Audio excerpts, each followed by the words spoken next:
Simmering tension is exploding into violence once again in Turkey. The government has arrested more journalists and opposition leaders. They've crushed growing protests with water cannon and tear gas, while 2 bomb attacks have claimed at least a dozen lives. Neil Koksel has more from Istanbul. Neil. Carol, the attempted coup here was just a few months ago. Detentions and arrests are common now, but this was a particularly bad week. The resistance and the response have almost become routine here.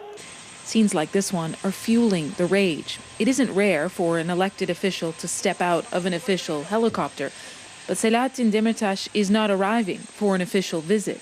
The co-leader of Turkey's second largest opposition party, the pro-Kurdish HDP, is being taken to prison.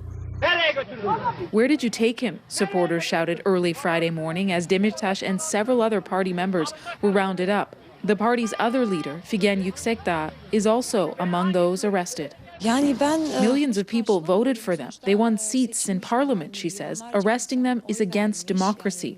If those who are elected involve themselves in terrorism, Turkey's prime minister says, they must pay the price. The Turkish government alleges the members are supporting the PKK.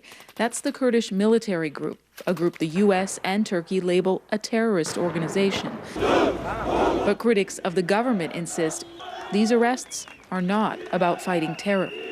They don't want the equality, they don't want to negotiate, they want one nation, one identity, one religion. That is it. Whoever resists is a terrorist. The week began with another rally. That's still going on 6 days later. A response to another round of raids and detentions, this time at one of Turkey's few remaining opposition newspapers. 9 of its journalists are accused of supporting the attempted coup. They deny the allegations and say they consistently criticized those accused of plotting to overthrow the government. This is not Afghanistan or this is not Syria. I mean, we still have a secular democracy, constitutional democracy. The EU, even Turkey's close ally, the US, have said they're deeply concerned by these latest arrests.